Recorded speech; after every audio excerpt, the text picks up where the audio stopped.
Hey, what's up, YouTube? It's the Dead Noob, and we got a new video. I'm going to go ahead and get into this one, and I hope I infuriate you. Really, I want you to be upset about it because I want it to change, and I don't know if it will, simply because we're up against the big monster, money. Okay, here we go. Microtransactions have generated approximately $122 billion annually as of 2025. So I'll go ahead and hit 3 bullet points in the argument for. So let's go ahead and do this. Free-to-play model. Now, if you have a free-to-play game, you're going to have a lot of microtransactions. Well, what this does is it removes the upfront cost of the game, so everybody's able to play the game. It's grown the gaming population globally from 1.8 billion to over 3.4 billion, and that was done in just a decade. While this expands on the gaming community, it allows people from all economic backgrounds to play high production games, or at least mass online games. While the majority of free-to-play games remain mobile, or at least on mobile devices, tablets, and phones, they have been creeping into the PC and console space more frequently. And next we're going to have live service games.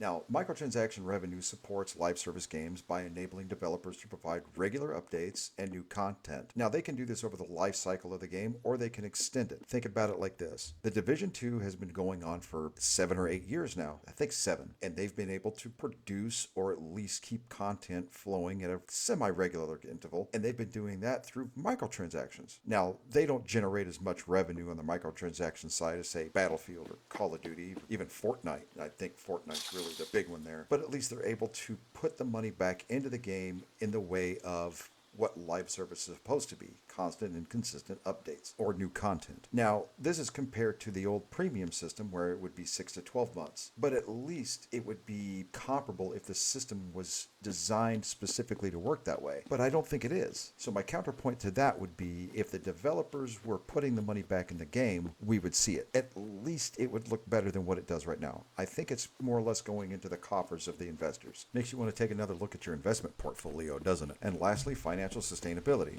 Rising development costs often exceed $200 million for AAA titles, and these are offset by microtransaction revenue. These funds provide studios with the stability needed to fund ambitious projects and maintain infrastructure of the game. Now, I wish they would spend a little bit more of that money on servers and making sure the netcode's right, but I digress. Alright, so now I'm going to go ahead and present the arguments. Manipulation of game design. Games are often built around monetization rather than gameplay, with the grinding mechanics intentionally designed to be cumbersome and pressure players into buying time-saving solutions. As an example, I'll present Call of Duty and Battlefield. They both have battle passes. Inside those battle passes, they have tier skips. Those are designed specifically to give you XP boosts and have you skip certain steps in order to unlock weapons or attachments earlier than if you were to grind it out.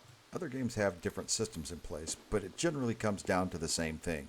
If you pay us extra money, we will allow you to skip certain steps that are grindy, with the intention of you spending money in order to skip certain steps. The erosion of fair play. Now that's going to be topic 2 for me. This pay-to-win mechanic allows players to buy competitive advantage, shattering the notion that success is based purely on skill and effort. So what we're doing is we're undermining meritocracy. We're going ahead and saying that if you have the economic resources, then you get to have an advantage, or at least you get to pay for your advantage, thereby negating any skill necessary in order to complete a specific task and or be better at a PvP aspect. And last but not least, and most definitely the biggest monster in the room, gambling and addiction.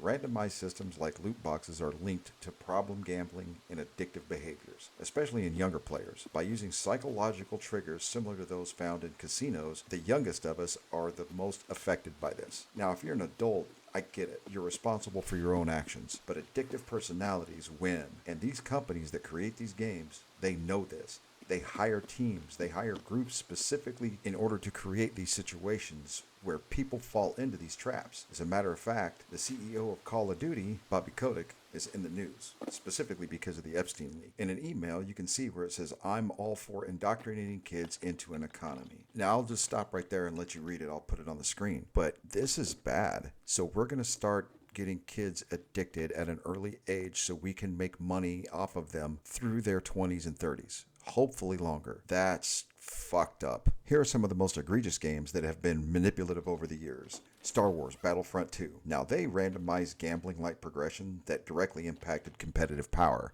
In other words, they wanted to pay to win on a AAA title. That's crazy. Middle-earth, Shadow of War. They purposely made in-game progression slow and tedious in order to sell convenience boosters, making sure that you had to pay what looked like our battle passes today. You get to skip tiers, or you get an XP boost, but only if you pay. Street Fighter 6. They forced players into buying abstract currencies in the amounts that didn't match items, leaving leftover currency specifically so that you would be forced to purchase additional currencies to spend on X, Y, or Z. Battlefield 6 and Call of Duty are both guilty of that today with their in-game currencies. But the manipulation doesn't stop right there. Think about it like this. If you go to the store and you see a monster in the fridge, you can also purchase that and get what? Call of Duty points. So you can get XP bonuses or some other random perk or other in-game content.